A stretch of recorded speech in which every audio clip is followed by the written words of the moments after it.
Assalamualaikum warahmatullahi wabarakatuh. Saya Alfa Amelia Rizka dari kelas 11 IPA 2 akan menjelaskan subbab tentang tantangan awal kemerdekaan. Dalam bab ini dibagi menjadi 3 poin penting, yaitu pertama, kondisi awal Indonesia merdeka, kedua, kedatangan sekutu dan Belanda, ketiga, merdeka atau mati. Untuk yang pertama, saya akan menjelaskan tentang kondisi awal Indonesia merdeka. Dalam poin pertama dibagi menjadi 4 poin penting, yaitu dalam hal politis, dalam hal ekonomi, dalam hal sosial, dan dalam hal pendidikan. Pertama, dalam hal politis. Secara politis, keadaan Indonesia pada awal kemerdekaan belum begitu mapan.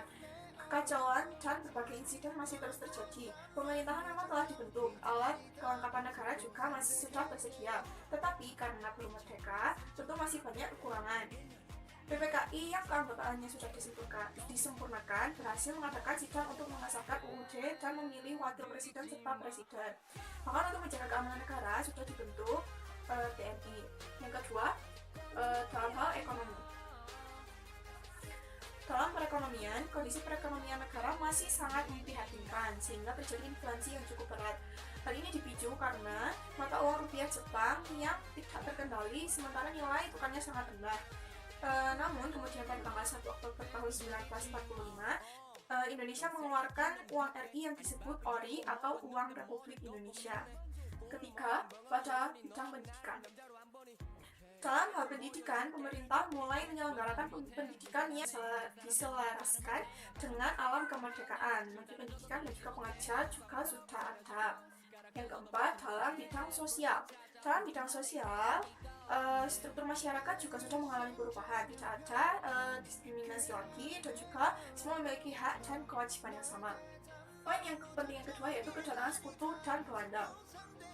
Pada tanggal 14 Agustus tahun 1945, Jepang menyerah tanpa syarat pada sekutu.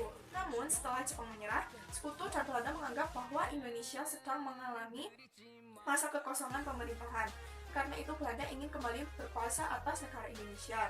Dan juga sekutu yang waktu itu ke Indonesia diboncengi oleh Nica alias pihak Belanda.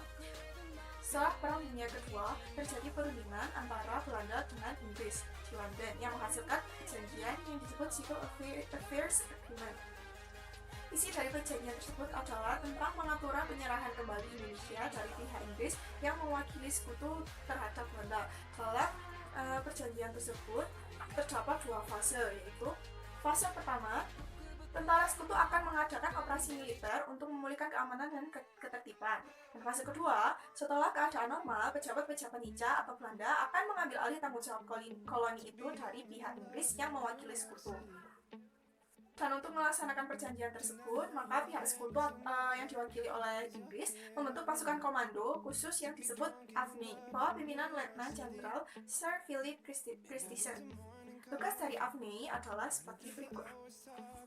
Pertama, menerima penyerahan kekuasaan tentara Jepang tanpa syarat. Kedua, membebaskan para tawanan perang dan internirан sekutu. Ketiga, melucuti dan mengumpulkan orang-orang Jepang untuk dipulangkan ke negerinya.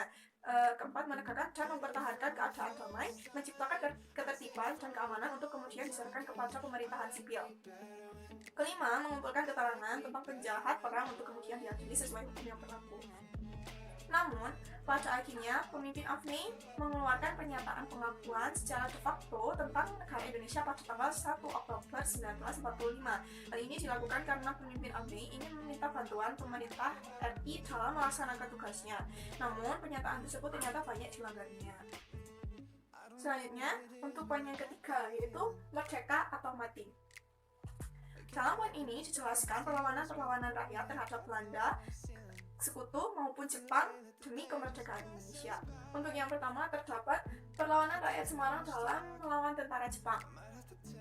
Dalam perlawanan ini dikenal dengan pertempuran 5 hari di Semarang. Pertempuran ini dimulai pada tanggal 14 Oktober tahun 1945 sampai 19 Oktober tahun 1945 antara Jepang dan rakyat Semarang.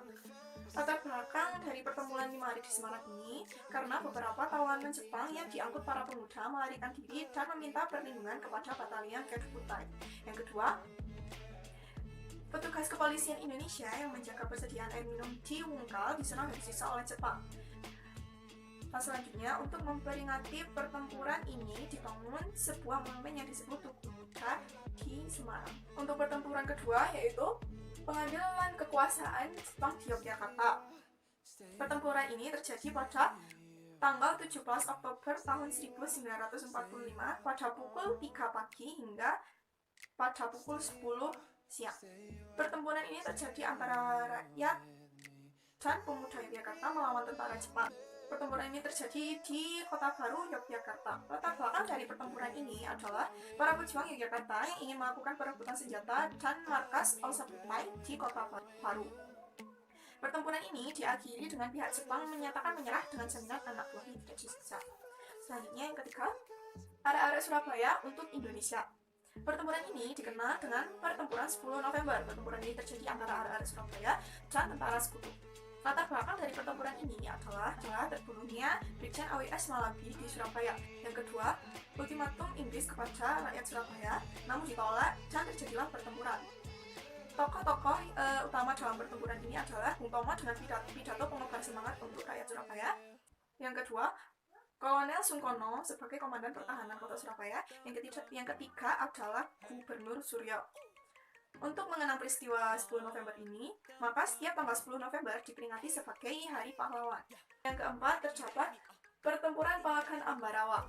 Pertempuran ini terjadi pada tanggal 29 November hingga 15 Desember tahun 1945. Pertempuran ini terjadi antara pasukan TKR dan pemuda Indonesia melawan sekutu.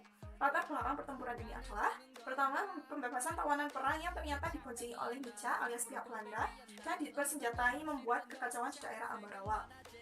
Dalam perlawanan ini, awalnya dipimpin oleh pimpinan pasukan TKR dari Purwokerto, yaitu Letkol Isdiman. Namun beliau gugur dan digantikan oleh pimpinan pasukan TKR Purwokerto, yaitu Kolonel Sudirman yang turun langsung memimpin pasukan dan membuat strategi perang yang disebut strategi Supiturang. Strategi Supiturang ini membuahkan hasil bagus, yaitu kemenangan pada rakyat dan juga pemuda-pemuda. Untuk mengenang pertempuran ini, dibangun monumen Palagan di Ambarawa. Selanjutnya yang kelima, ada pertempuran Medan Area. Perang ini terjadi pada tanggal 13 Oktober tahun 1945 antara rakyat Medan terhadap sekutu yang terjadi di Medan, Sumatera Utara. Latar belakangnya adalah penginjakan lencana merah putih milik rakyat oleh pihak Belanda. Kedua, pembebasan tentara Belanda yang kemudian dipersenjatai oleh sekutu. Yang ketiga, sekutu memasang tanda batas kekuasaan di Medan. Selanjutnya yang nomor 6 terdapat Bandung Lautan Api.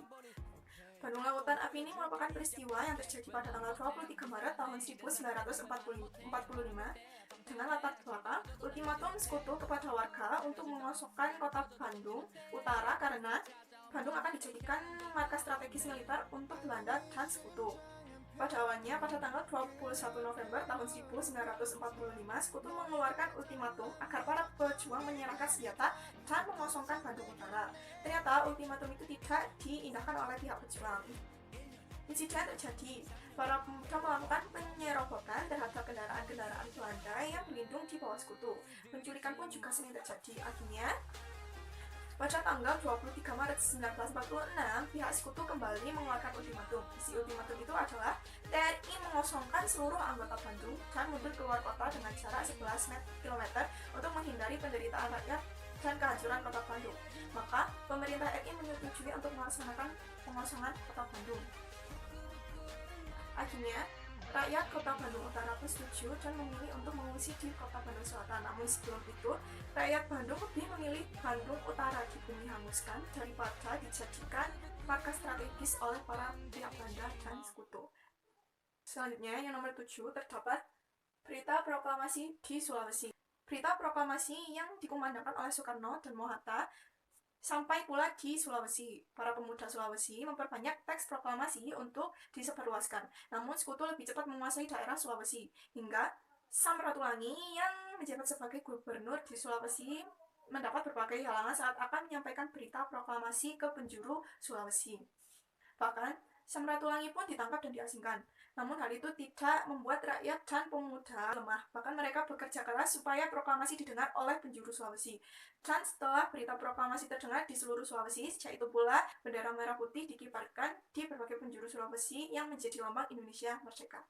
Selanjutnya yang terakhir, yaitu tentang Operasi Lintas Laut Banyuwangi, Bali. Operasi Lintas Laut Banyuwangi Bali ini merupakan pertempuran laut pertama sejak berdirinya Republik Indonesia. Peristiwa ini dimulai saat kedatangan Belanda dengan membonceng sekutu mendarat di Bali dengan jumlah pasukan yang cukup banyak pada tanggal 3 Maret tahun 1946. Hal ini dimaksudkan Bali sebagai batu loncatan untuk menyerbu Jawa Timur yang dinilai sebagai lumbu pangan untuk kemudian mengepung pusat kekuasaan RI. Bali juga dapat dijadikan penghubung ke arah Australia, maka Bali dianggap sebagai tempat yang strategis. Sekian presentasi dari saya. Bila ada salah kata dan juga salah penjelasan mohon dimaafkan. Saya akhiri. Wassalamualaikum warahmatullahi wabarakatuh.